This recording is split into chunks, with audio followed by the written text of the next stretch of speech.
we tend to have different baseline levels of these neurotransmitters and how they work. Dopamine, I think some people are just more driven. Some people are more forward center of mass. Some people need to kick their own asses psychologically to become that. I mean, I know David Goggins reasonably well, about as well as anyone who doesn't know him well could, in the sense that he spends a lot of time with his partner. He's got his close circle. I'm not part of that close circle, but I've known David since, I met him in 2017, long before podcasts. He was on podcasts, I was on podcasts. He's always been the same. He's always been like super forward center of mass, like get after it. And by his own account, he had to take his 300 plus pound self and basically scruff himself and force himself to become this other person who's highly motivated because previously he wasn't. That's his report.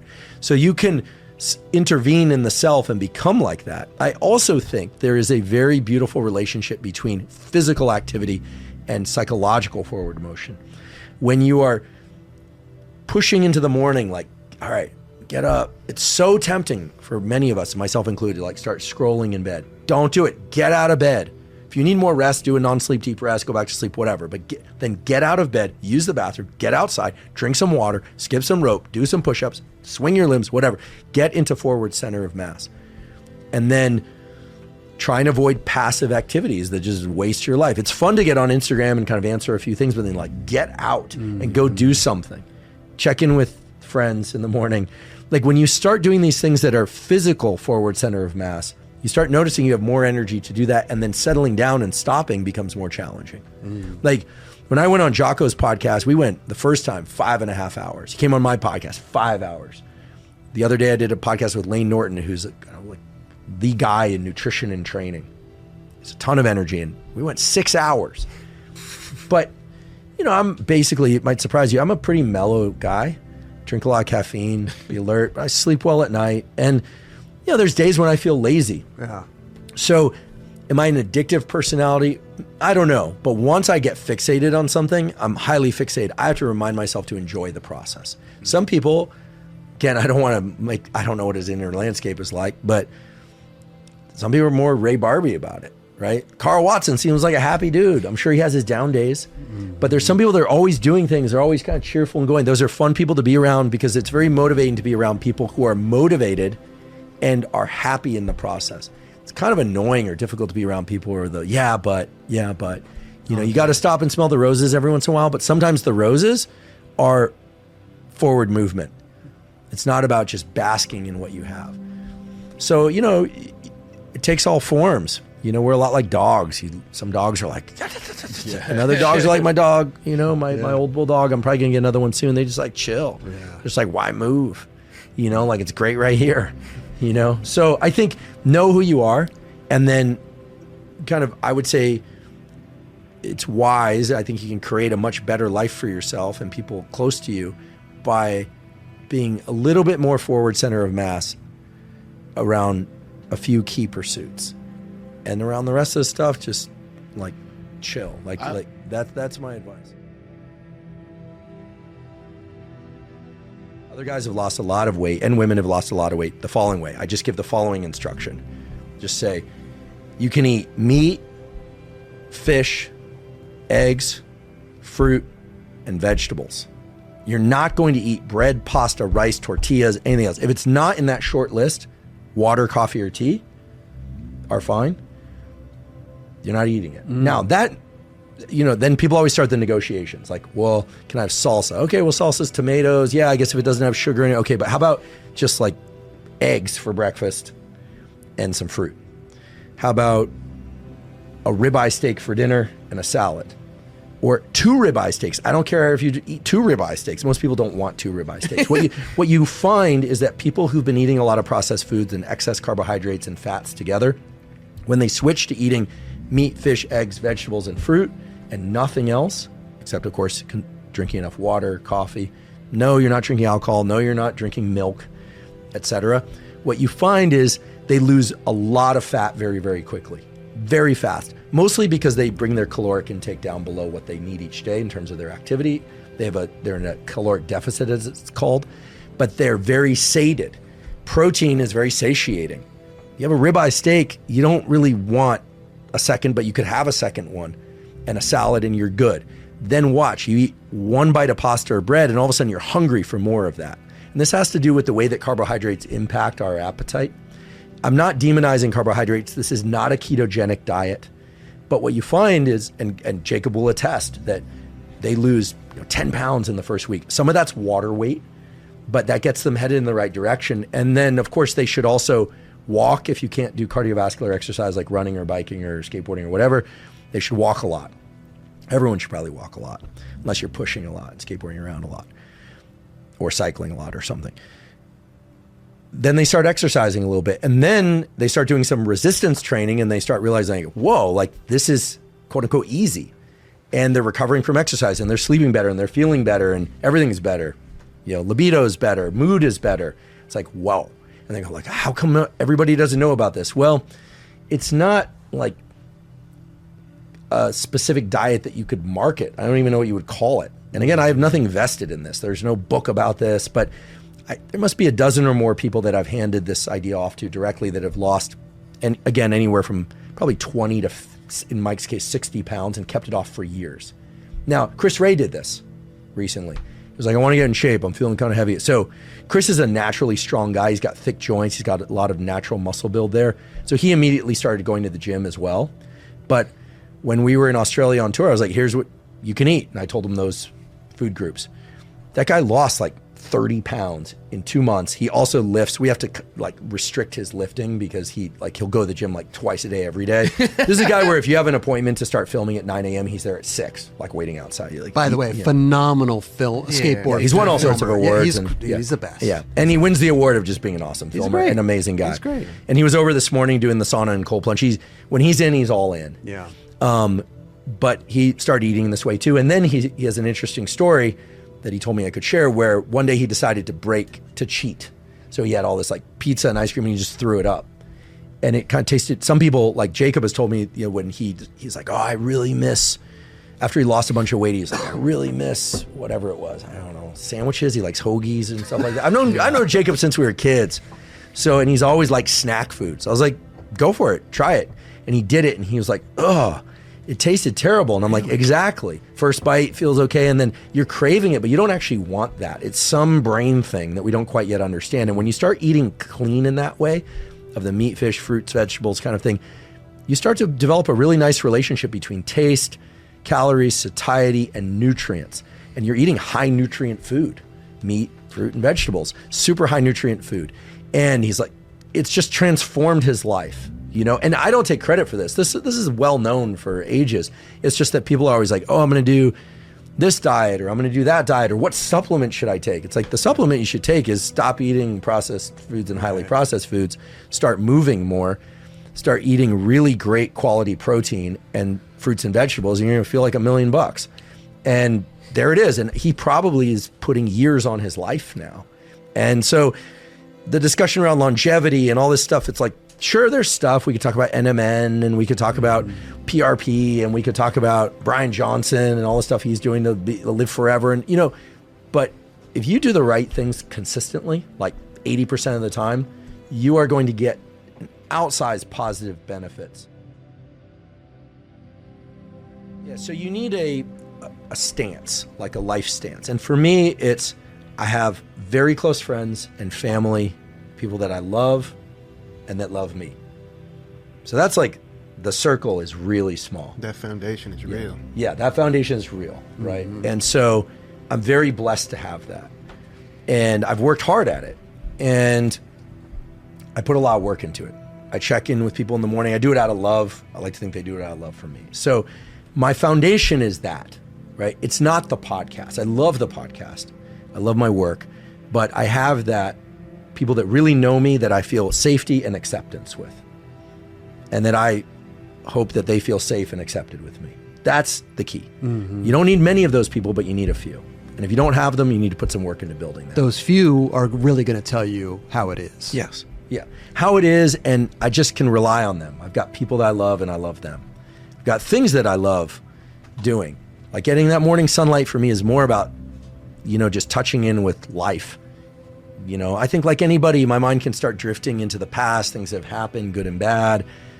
I can start future tripping. It's about getting like really present We have the unit of the day, leaning into that.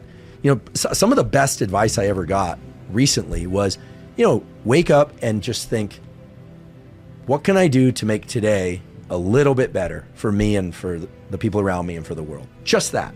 That's probably the best advice I've ever gotten. Because it's not about comparing yourself to yesterday or these little mantras. It's like, what can I do to make today better? Mm-hmm. For me, for the people around me, for the world. Right. If it's pick up a piece of trash, I know people are like, oh God, this guy sounds like a grade school dude. No, actually, a little better. You can do those things. And there are a lot of other things you can do. Okay, so there's that core.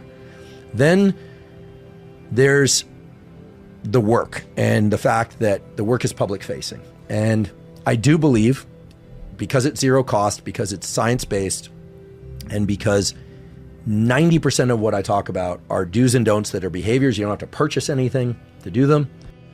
It's a give. It's my offering. Right. And people have agency. They don't have to listen to it, let alone do the stuff, right? They don't have to listen. If I'm popping up in your feed anyway, like, don't blame me, you know? But the algorithm's working. Yeah, exactly. The algorithm's working. You know, and it is zero cost. And people will say, well, but the ads are intrusive. If you have thumbs, or even if you don't, you scan past them. It's okay. You know, that makes it zero cost to people. Now, the supplement piece, cold plunges, that stuff tends to become the focus. People are like, he's the cold plunge supplement guy. It's all about selling this or that. And look, we run advertisements so it can be zero cost to people. I do only advertise things that I truly love and use.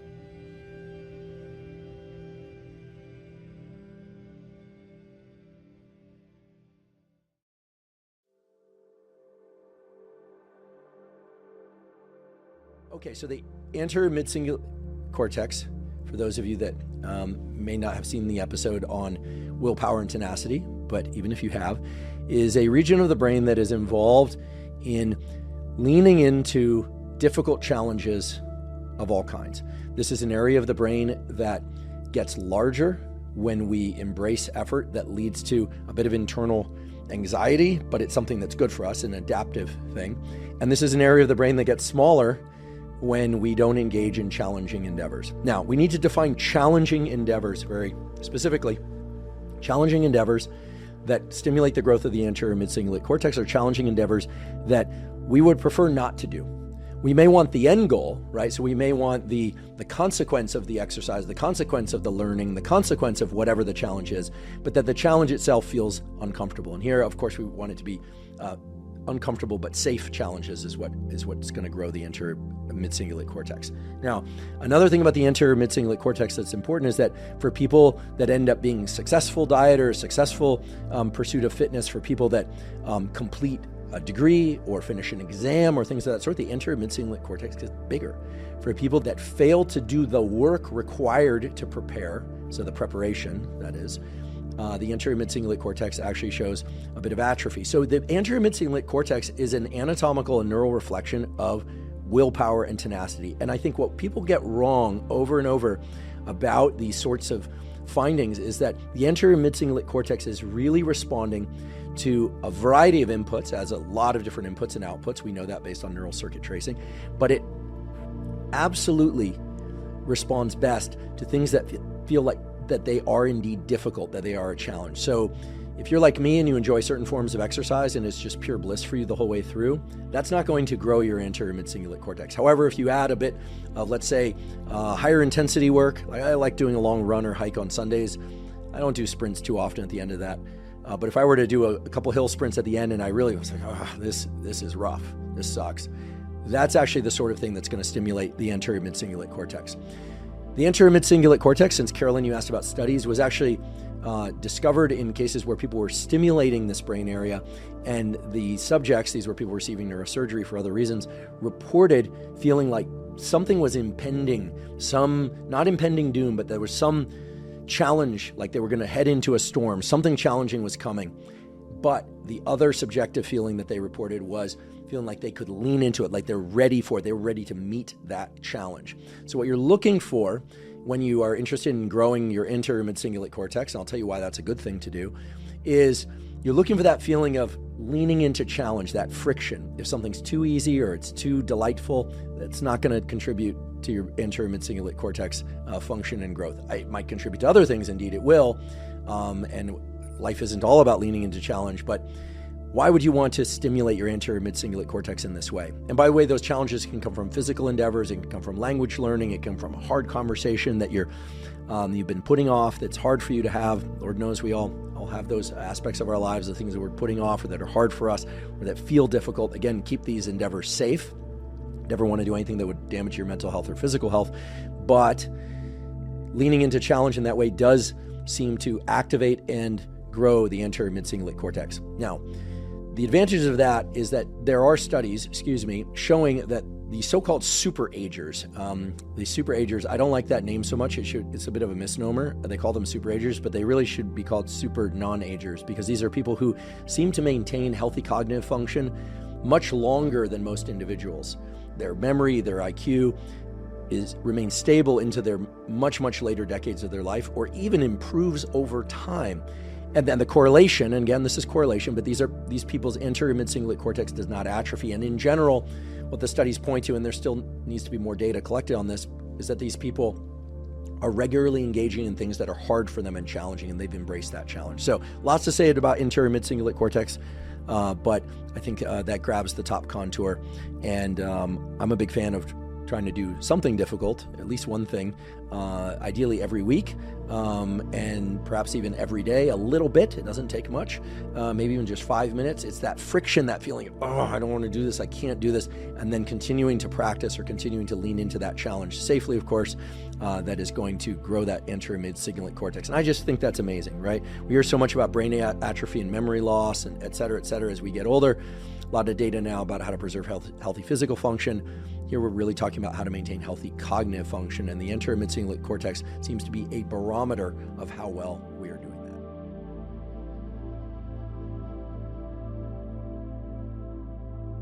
I'd love to hear more about an evening routine and not just morning, especially when it comes to light. Ooh, I love this question. I love this question because I've made a lot of changes in the last year related to this, because there's this guy on the internet that talks about the importance of getting morning sunlight. I'm just kidding. There are several of us, and gals, but I suppose I've been quite vocal about the importance of getting morning sunlight as soon as possible after waking. And of course, unless you have powers I'm not aware of, if you wake up before the sun comes out, people always ask, what do I do? You wait till the sun comes out. If it's overcast, you get outside a bit longer. If you want to wake up before the sun comes out, turn on bright artificial lights. Now, these days I've actually been playing around a little bit with some bright artificial lights because I tend to wake up before the sun is out. It's the winter months. But in any case, I've talked a lot about the morning routine in the early part of the day and a bit about the afternoon part of the day. Evening routine. Okay, well, I'll tell you ideal, and then I'll tell you what I do. I'm always shooting for ideal, but I'm human. I think there's this idea on the internet that I've seen that my whole life is protocol. And indeed, sometimes it looks like that, and indeed, sometimes it doesn't. I'm human. Things happen. We all encounter different challenges. So to answer your question directly, Mark, I know it's very important that, if possible, that you get a little splash of sunlight in your eyes in the afternoon and evening. Why? Why is that important? And what we're really talking about here is not necessarily seeing a sunset at the beach, although that would be great if you could do that, but getting some sunlight in your eyes before the sun goes down, maybe for 5-10 minutes. It's not as important as the morning sunlight, but it does have a great benefit. And the benefit is it adjusts the sensitivity of the neurons in your retina and in your brain such that it protects you against brighter artificial lights later in the evening. Now, it doesn't protect you completely, but what it does is, if normally, and this is true, bright light viewed for 15 seconds or more between the hours of 10 p.m. and 4 a.m. I'm talking about somebody on a standard schedule, not shift worker. Bright lights viewed for 15 seconds or more between the hours of 10 p.m. and 4 a.m. can dramatically quash melatonin levels. Melatonin being the hormone that's involved in feeling sleepy and falling asleep. It does other things as well. Of course, it's secreted from the pineal. We know, based on a really nice study published in Science Reports, that if you view that late afternoon, evening sunlight, you don't have to be too strict about the time.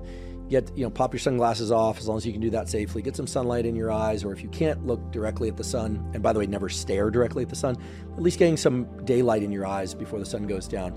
that can offset that melatonin reduction by about 50%, which is pretty impressive. Now, you would still do well to dim the lights in the evening. And one thing that I've been playing with recently is using red lights. So a lot of people, when they hear red lights, they think, oh, you're talking about, red light panel, which that has its uses. Those tend to be very bright red lights. Or, portable red light. I actually use a small portable red light. It looks like a thick piece of toast. I use that for other reasons. This is not what we're talking about with evening routine. With the evening routine, it can be beneficial and very, very cost effective to get some red bulbs and put them in, say, the bedroom where you read before you go to sleep, or in a particular room in your house that you tend to spend time in the evening.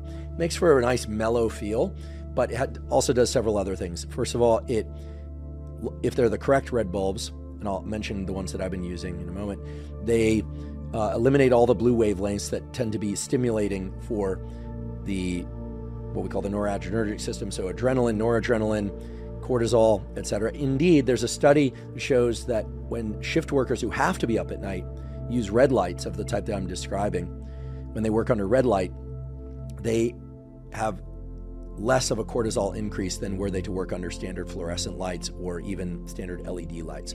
So number one thing would be dim the lights in the evening and at night as much as you safely can to perform whatever functions you need. Don't fall, don't burn yourself with the stove. If you have to write and do work, as I often do, you need light.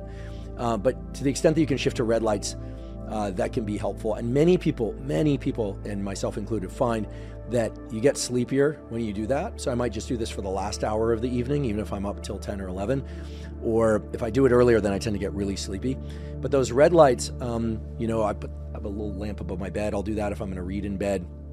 I make it much easier to fall asleep, probably because of the reduced cortisol associated with eliminating the blue wavelengths, and they tend to be fairly dim. And now there's one brand of red light that that actually will work on a dimmer. So this is important. I suppose you could use red party lights or Christmas lights. Those can be very affordable.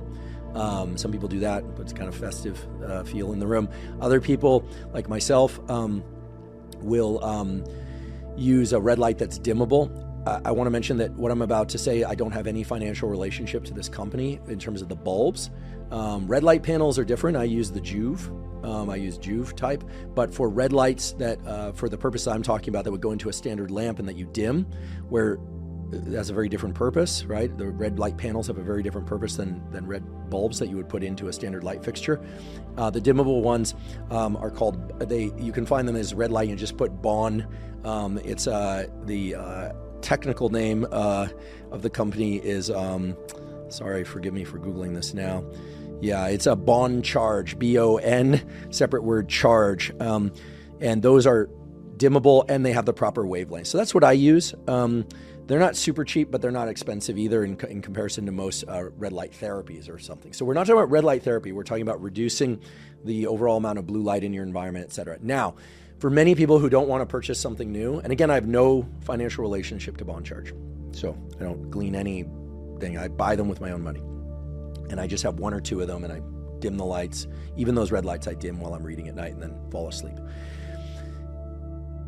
If you don't want to use red lights for whatever reason, then you would be wise to just dim the lights that you have, and where possible to have those lights be set fairly low in your room environment. Now, why would that be? Okay, well, first of all, the cells that activate the alertness system in the brain via the retina, your eye, tend to look up into your environment, and that makes sense because they're essentially there to view sunlight and the presence or absence of sunlight. But in addition to that, think about it logically. If I take a flashlight and I shine a beam on the ground or at a tree in the yard, it looks very bright, but you're not getting all those photons in your eyes, right? You're seeing it at a distance. As opposed to shining the light in your eyes, it's very, very bright. Okay? So when you have lights that are overhead and going into your eyes, it's very different than the light being on the floor or on a surface. This gets back to something that I often get asked. How could it be that viewing sunlight through a window takes 50 times longer to activate your circadian system than it does when you step outside? Well, let's think about that. When you step outside, there's sunlight everywhere. If you face the sun, there's even more coming at you. But when you're inside, unless there's a beam of light coming through that window and the window is very clear or open for that matter, you're not really getting the light in your eyes in the same way that if you were outside with the sunlight in your eyes, right? It's the same thing as like looking at a beam of light from a flashlight against a wall versus the beam of light going at your eyes, okay? So we talked about dimming the lights, setting them low in the room.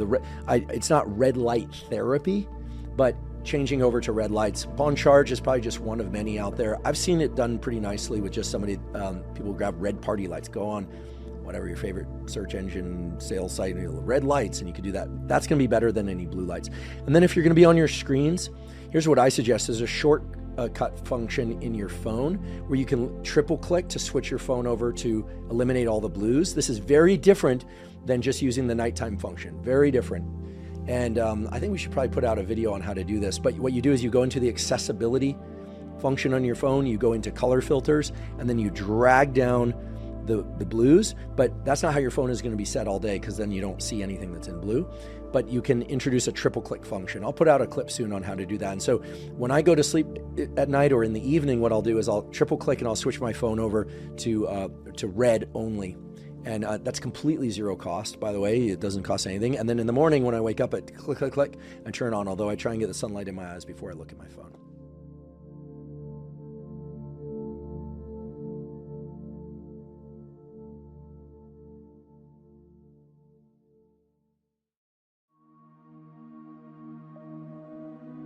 I wake up in the morning and I want to reach for my phone. But I know that even if I were to crank up the brightness on that phone screen, it's not bright enough to trigger that cortisol spike and for me to be at my most alert and focused throughout the day and to optimize my sleep at night. So what I do is I get out of bed and I go outside, and if it's a bright, clear day and the sun is low in the sky or the sun is, starting to get overhead, what we call low solar angle, then I know I'm getting outside at the right time. If there's cloud cover and I can't see the sun, I also know I'm doing a good thing, because it turns out, especially on cloudy days, you want to get outside and get as much light energy or photons in your eyes.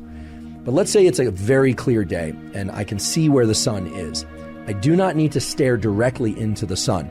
If it's very low in the sky, I might do that because it's not going to be very painful to my eyes. However, if the sun is a little bit brighter and a little bit higher in the sky, sometimes it can be painful to look at. So the way to get this sunlight viewing early in the day is to look toward the sun. If it's too bright to look at directly, well, then don't do that. You just look toward it, but not directly at it. It's absolutely fine to blink. In fact, I encourage you to blink whenever you feel the impulse to blink.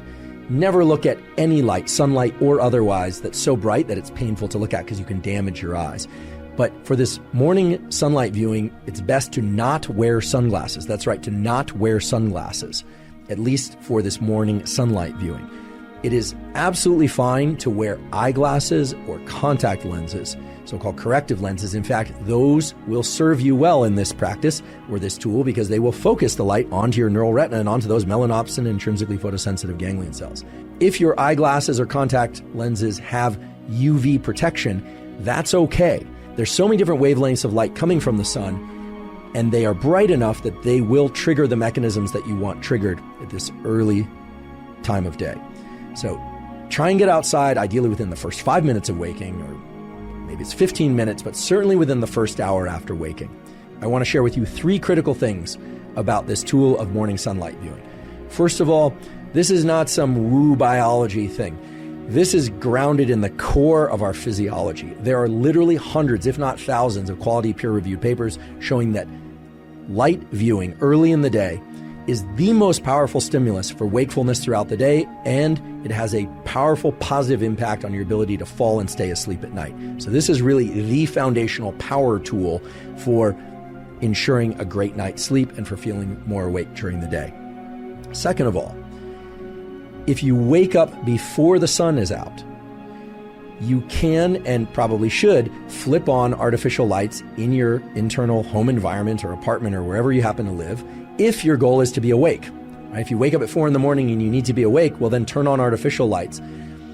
Once the sun is out, however, once the sun has risen, then you still want to get outside and view sunlight.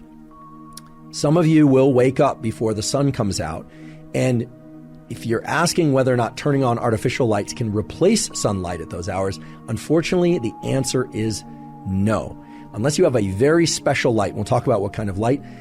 The bright artificial lights in your home environment are not, I repeat, are not going to be sufficiently bright to turn on the cortisol mechanism and the other wake-up mechanisms that you need early in the day.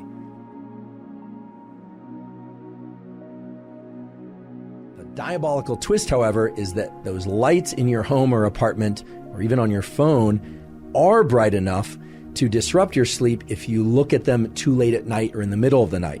So there's this asymmetry in our retinal, our eye biology, and in our brain's biology, whereby early in the day, right around waking, you need a lot of light, a lot of photons, a lot of light energy. And artificial lights generally just won't accomplish what you need them to accomplish.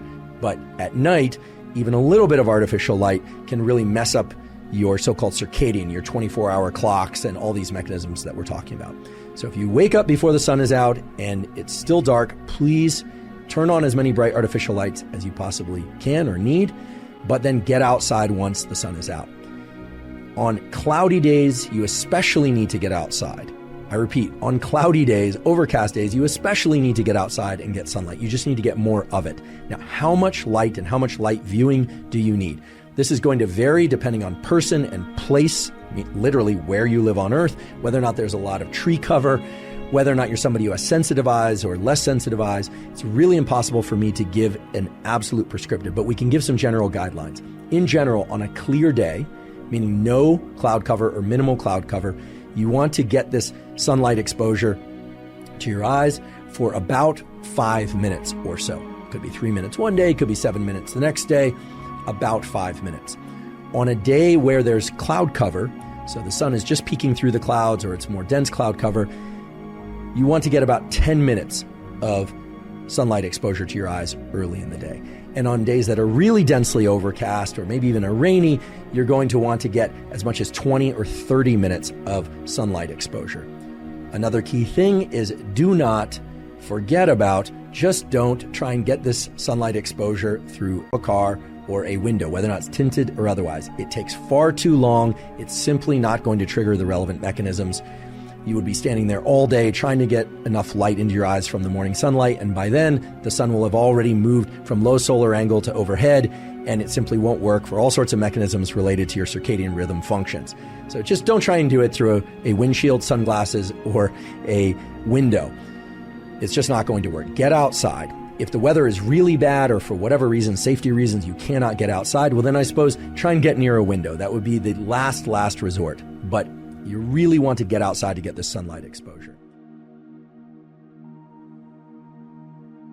A question I often get is, how long should I try to focus? Well, the research literature point to the key importance of so-called ultradian cycles. You've all probably heard of circadian cycles or circadian biology. Circa, the day, circadian, is about 24-hour cycle. Well, our brain and body operate within that day, or within each and every day, I should say, with 90-minute ultradian cycles. So my suggestion would be, anytime you're going to sit down and try and focus, you're going to try and do a focused bout of physical exercise or skill learning or musical learning, or maybe you're even just having a conversation. Maybe you're a therapist or you're attending therapy or a class. How long should it be?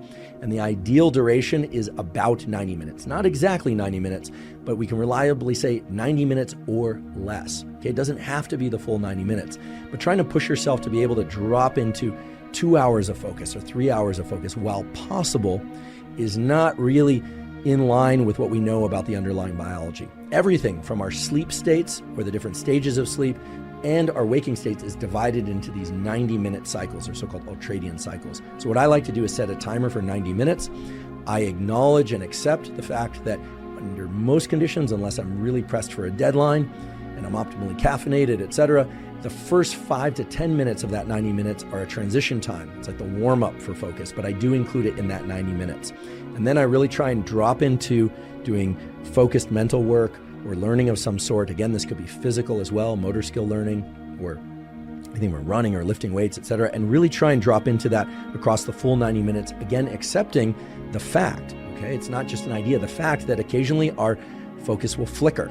It will jump out of focus, and then a big part of being able to focus is to go back to focusing. The way I'd like you to conceptualize this perhaps is that arrowhead suddenly getting very, very broad, that you're focusing on many things, or that arrow shifts to a different location in the room. The key is to be able to shift it back and to narrow it once again, and that's an active process. So much so that it requires a lot of metabolic energy. Your brain is the chief consumer of metabolic energy. The calories that you consume, the so-called basal metabolic rate, most of that isn't related to movement or heartbeat or breathing. It's related to brain function. Your brain is a glutton with respect to caloric need.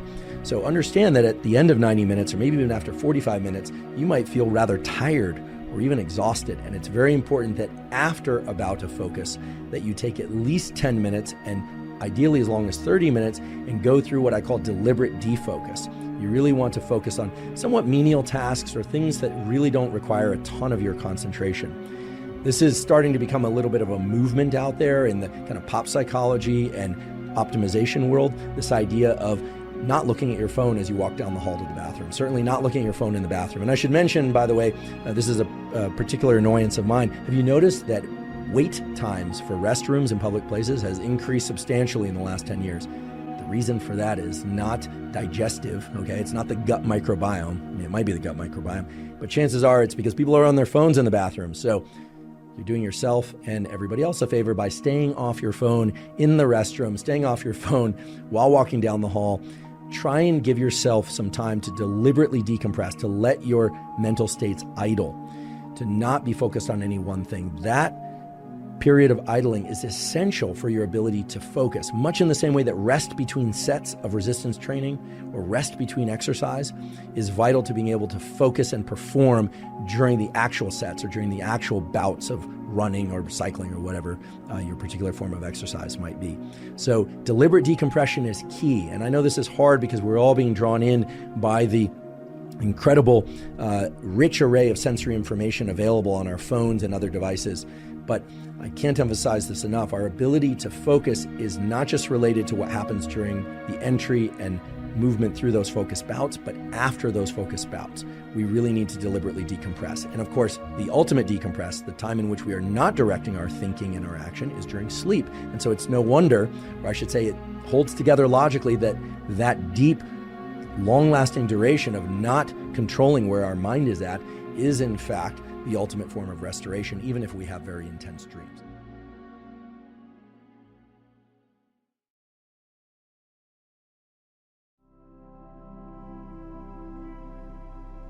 The thing about cell phones is when you first get on there and you haven't, let's say no Wi-Fi on the flight or something, and you land, it can actually be quite stimulating. You get a lot of dopamine. Oh, there's this. Oh, there's that. But very quickly, when you're scrolling on social media, you're no longer getting the novelty, but you're continuing to do it. You almost don't know why you're doing it. At that point, it shifts over to something that's a bit more like an obsessive compulsive behavior, where we can define an obsessive compulsive behavior where the obsession leads to a compulsion. So the obsession is a thought, the compulsion is a behavior, but the acting out of the compulsion merely serves to increase the obsession. Right? This is very different than being obsessed with food or obsessed with cleanliness. There's no payoff. Right, exactly. There's no anxiety relief by carrying out the compulsion. With OCD behaviors, like scrolling social media, the dopamine quickly wanes, and then you find that you're just and we've all been there, you're scrolling, and like, why am I doing this? This isn't that interesting. This isn't that interesting. Now, the algorithms for social media are very clever, and I don't want to demonize it. Provide a lot of my life is spent on social media now, but in the algorithms that they've incorporated function on the most powerful way to keep people doing a behavior, or an animal for that matter, is intermittent random reward, or random intermittent reward, that you don't know when you're going to hit the jackpot. So you're scrolling, and then you see something. Typically, it's very high, what, in nerd speak, we'd say signal to noise. So if you're reading some interesting things, this came out in the news, and then it's all of a sudden a riot, or a person that is base jumping off a building, or, for people that are scrolling, looking at bodies or something like that, live bodies. Hopefully people aren't looking at dead bodies. But look, if something's very tragic, then that has this gravitational pull. And then what happens is you start getting the system working for that next dopamine hit that you don't know when it's going to come. It's just like gambling. So I look at social media as initially being very dopaminergic, driving reward, surprise, and excitement, but very quickly transitioning to something more like OCD and the kinds of behaviors where it looks, if we were to look at ourselves through the lens of an experiment, like we would an animal experiment, we think that animal is sick. If you saw an animal digging in the corner, looking for a bone, the dog is looking, looking, you'd think, that's really sad. That's us, right? That's us. I'm pointing at myself intentionally. That's us. So we have to learn to self-regulate the amount of time, but that doesn't have to be a process of, scruffing ourselves and saying, don't do it. Think about it in terms of the positive. The more time away from something, the more positively reinforcing it will be when you return. And that, just to sort of superimpose this onto the relationship conversation, many of us are fortunate to have partners that we love spending a lot of time with. It's also good to miss that person every once in a while. Now, that might be an hour for some people apart of no communication. It might be a week. Everyone varies on this spectrum. But the idea of missing someone is that positive anticipation, that kind of pain, right? It's a motivational state. And then when you see them, it's all the richer. So dopamine detox, I would have thought, was not something real. It seemed kind of silly to me, actually. And I'll tell you why it seems silly and why it still seems silly, but why it may have some utility. But then Dr. Anna Lemke, told me that it actually can be quite useful to take some time and space away from social media, certainly from any addictive drugs. That's the treatment for addiction, and restore those dopamine levels to baseline. Now, the way that dopamine detoxing was initially described in the Bay Area, where it seemed a lot of tech types were talking about it, was in terms of, I heard something like, people aren't even looking at other people's faces. They're really kind of living this like monkish lifestyle, like no food that they really enjoy, no anything. That to me seems kind of crazy and kind of extreme. I mean, I can understand not ingesting a lot of highly palatable foods, eating some blander foods. I can understand certainly not doing any prescription drugs or taking some time off from caffeine. Caffeine increases dopamine receptors, which makes the dopamine that's available more powerful at evoking the dopamine response. I can understand avoiding certain substances and behaviors, but the idea that you weren't going to look people in the eye because there's going to be too much dopamine, I mean, I guess it depends on who you're looking in the eye and how much their look positively arouses you. But the fact of the matter is that that's not a very rational way to think about dopamine detox. But staying out of high intensity, highly rewarding activities, I think could be useful in terms of reestablishing that dopamine balance. And everything we know from Anna's work is that dopamine, if you drive those dopaminergic states too long, addictive drugs, etc., people can do this with sex, food, drugs, gambling, social media, all sorts of things, pornography. What ends up happening is the amount of dopamine that's released over time goes down and down and down and down, and pretty much is traversing into the territory of pain. And then people, again, are back to this thing where, they're scrolling internet porn 8, 9, 10 times or hours a day, and then they're wondering why this isn't effective for them anymore, whereas it was before. And there's an additional issue with pornography, which is not often discussed, which is that, remember, guys in particular, the brain is a learning prediction machine. And I'm not trying to say that all pornography is bad, but there are good data to support the idea that if your brain learns to be aroused by watching other people have sex, it is not necessarily going to carry over to the ability to get aroused when you're one-on-one with somebody else, right? Especially young kids who are consuming a lot of pornography, the brain is learning sexual arousal to other people having sex. So you're going to program yourself into being a voyeur? Or just create challenges in sexual interactions with peers, with a real partner. Right? Mary Harrington has the 3 laws of pornodynamics, and the second law of pornodynamics is the law of FAP entropy, and it says that whatever you start out wanking to will get progressively more intense over time. And I think that this is sort of speaking to that ever sort of escalating amount of the wildness that you need to watch in order to get an ever decreasing stimulus that comes back.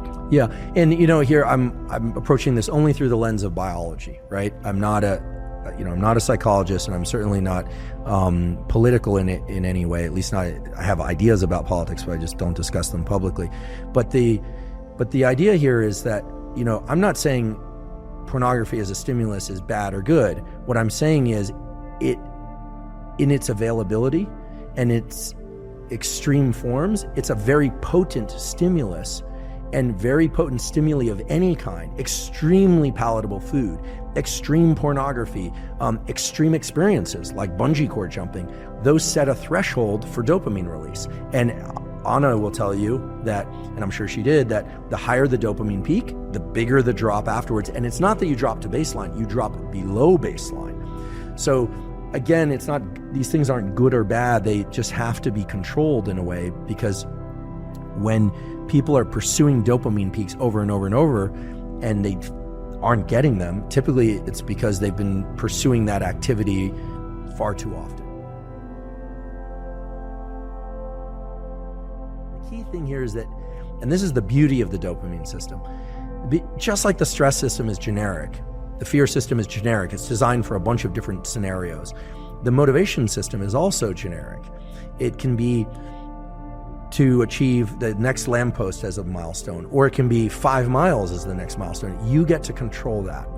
And so it's completely arbitrary, right? I mean, one of the most brilliant things that was ever said to me by an extremely skilled psychoanalyst is so simple, and yet I do think it's the most fundamental thing to understanding oneself, is that it's all internal, right? If you finish a marathon in first place, no one comes along and drips dopamine in your ear. You self-generate that. It's all internal.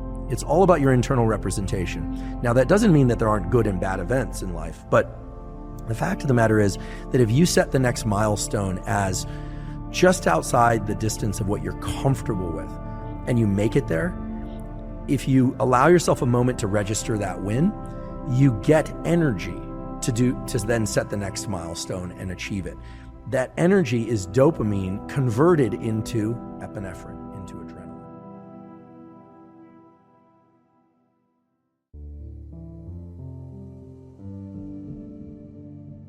I try and get to bed by about 10, maybe 11 p.m. I don't always succeed.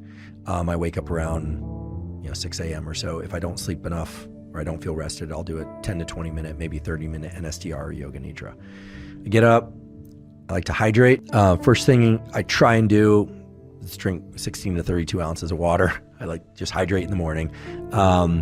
Get outside and get some sunlight. If I can't get the sunlight, I get in front of that 10,000 lux light. I prefer to work out early in the day, in which case I'll drink caffeine if it's a resistance training workout. That for me, that's yerba mate or coffee or both sometimes. I'll just tell you my workout schedule is really easy to hit on. Same thing I've been doing roughly for 30 years, although sometimes I've been less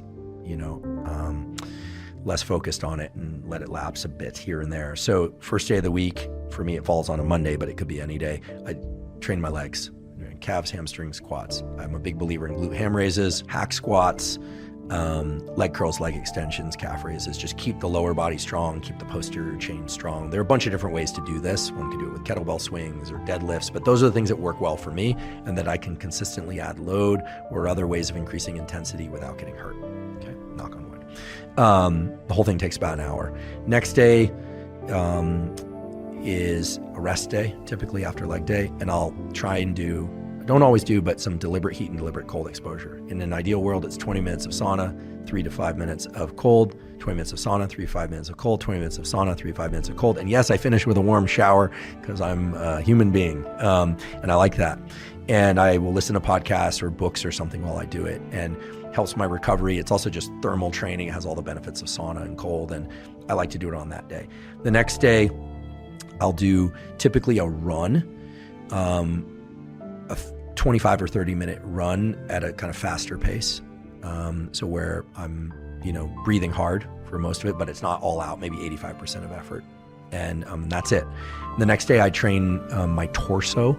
I know a lot of people roll their eyes and be like, what are you talking about? How do you, I do some overhead pressing, some dips, some pull-ups or chin-ups, and some rowing. And then I do some abdominal work, and I train my neck because it's an important part of the structure of the upper body to keep the head stable and not get text neck and things like that. I don't train it heavy, but I train my neck, and I do make sure I do things like rear delts. I really am trying to emphasize, outward, external rotation of the limbs, so we're not, kind of like hunched over like this and heavy in the traps, just upright posture, those kinds of things. And then the next day, the only workout is about 10 minutes long. It's that 10-second hard cycling on the assault bike, 20-second rest, 10, 20, 10, 20 for 8 rounds. That's it, VO2 max. Saturdays, another short resistance training workout, so 3 total for the week. And then it's, biceps, triceps, calves, little neck work, abdominal work. It's kind of just small body part stuff. And then on Sunday, which for me falls on a Sunday, I try and do some long ruck or hike, often socially, put on a backpack with some weight, or if I'm by myself, I'll do, a 60 to 90 minute jog or something of that sort. Maybe hike part of it and listen to music or just let my thoughts go. So what it boils down to is 6 days of training per week, 3 resistance training sessions, 1 longer slow run, 1 moderate one, and 1 short one. The total amount of time is actually quite low when you think about it. And then there's that rest day where I may or may not do the heat and cold. This schedule I could micro dissect, but what ends up happening with this schedule is because, for instance, I'll train my legs on Monday directly, but I'm doing the assault bike for HIIT on Friday. So my legs sort of get targeted twice per week, once directly, once indirectly. So I don't have to worry about too little frequency of stimulation for things like strength and hypertrophy, although I'm not trying to grow anymore, for maintaining muscle. Similarly, I'll train my torso on that one day during the middle of the week, but you're using your arms for that, and then you train your arms directly another day. And on the arm day, I'm doing some dip-like things, and so you're also hitting your torso muscle. So I never worry that it's not frequent enough. I find that getting into the gym more than 3 days per week or doing resistance training more than 3 days per week, I start to lose my motivation for it. But I like to be really focused and targeted when I'm there. And I love long runs, I love moderate runs, and I love the HIIT workout. So I get to do a little bit of everything. And I really want to emphasize that because I'm not a professional athlete or even an amateur athlete, the whole basis of this thing is to be able to do anything. Meaning I can go for a long hike or backpack during the summer with a heavy pack, no problem. I can sprint for the airplane, no problem. I can lift things without hurting myself, no problem, provided I'm smart about it. I'm not trying to be the strongest, the biggest, or the fastest, or the one with the most endurance. Just kind of all around life. And none of these workouts is longer than an hour, and in many cases they're 12 minutes or 30 minutes. The daily routine is pretty much consistent, and I should say that schedule, if I travel, things might slide a bit. I might move day 1 next to day 2. I move things around, but I'm careful to never weight train more than 2 days in a row. I personally don't recover. I don't like doing that. Okay. Nutrition, I just try and emphasize non-processed or minimally processed foods. I'm not really hungry until about 11 a.m. And then I like some meat, some berries, some rice or oatmeal sometimes, and some vegetable. I'm not low carb. In the afternoon, I'll generally have a snack, maybe a protein drink, some nuts. I do eat, those Maui Nui jerky sticks or a thing of bone broth or something. It's not promotion, it's just a fact. And then for dinner, I tend to emphasize less protein. For me, that works. This runs counter to what everyone says, but I like more vegetables, pasta, rice, risottos. Occasionally I'll go out for a big steak or something like that. But generally the heavier on the starches, not heavy, but heavier on the starches relatively, and vegetables, and then a couple hours before sleep, ideally. But sometimes I'll finish dinner and collapse. It's just life. I do find that I sleep better if I allow a few hours before sleep. In terms of stress modulation and things like that, I do deploy the physiological sigh, which sounds very technical, but 2 inhales through the nose, followed by a long exhale to lungs empty. I try and do that anytime I feel that my stress is too high. My lab published a clinical trial in Cell Reports Medicine in collaboration with David Spiegel's laboratory at Stanford, showing that 5 minutes a day of breath work of cyclic sighing, so inhale, exhale, both inhales through the nose, inhale, exhale, done as a dedicated practice for 5 minutes a day, led to some interesting changes, positive changes in reductions in resting heart rate, reductions in blood pressure, improvements in sleep, mood, etc. Not all significant, but several which were statistically significant. But I don't tend to do breath work. I tend to just use the physiological sigh whenever I'm feeling kind of overly ramped up. So what I found for me is that, the core set of supplements plus training right plus life lived in the way I described, some hydration, etc. That seems to work best. And what's my measure of that is feelings of vigor, whether or not I can recover from my workouts, meaning am I getting any progress in terms of loads or other intensity variables or distance or speed over time with the cardiovascular stuff. And the answer is yes, small improvements over time are really what I'm after, or maintaining what I've got. Because at 48, I'm just interested in staying healthy and sure, would love to be even healthier, but I'm also paying attention to how much cognitive vigor I have. If I'm training so much or paying so much attention to nutrition that I can't like engage in work and function, that's not good. If I can't sit for 3 hours and have a conversation because I'm in pain, that's not good. And fortunately, I've got things in a place where I feel generally good, sometimes great, but good most of the time. I still get bad night's sleep every once in a while. I still stress. I don't tend to do cheat days or things like that. I love the occasional piece of pizza or croissant or something like that. But I've also learned that most of the things about taking great care from nutrition, lifestyle, mindset, and the rest creates a kind of a heightened sensory experience of life. This is what I think people miss. They think of it as deprivation, but when you're doing these things and you do them consistently, I find at least that, first of all, I love the foods I eat. I love meat, fish, chicken, eggs, vegetables, certain starches, fruit, etc. That I enjoy all of those things, and I also enjoy all of life so much more. Whereas I find that things, for me anyway, alcohol, highly processed foods, they create a kind of cloak over my senses. I don't enjoy life as much. But of course, a really good cookie, or sure, that makes sense. And I enjoy those. So I look at things as all of it: exercise, nutrition, supplementation, any kind of NSDR, things like that, as do they allow me to lean into life with more vigor, with more curiosity, with more texture, or do they kind of consume a lot of time and don't allow me to do that? And in my experience, the things that I described, and there are a few others that I do, allow me to live life better, right? It's not like I'm sleeping all the time or I'm neurotically saying, okay, everybody, it's 8:30, I got to go to sleep, And look, I respect people's individual choices. I actually, the other day saw for the first time in a long time, Brian Johnson, who's, he's wholeheartedly and whole everything, devoting his entire energy to being the most measured human and longevity stuff. And that's what floats his boat. Me, I like to have some flexibility on my schedule in life. And if it costs me a few years of life, I'm willing to make that trade.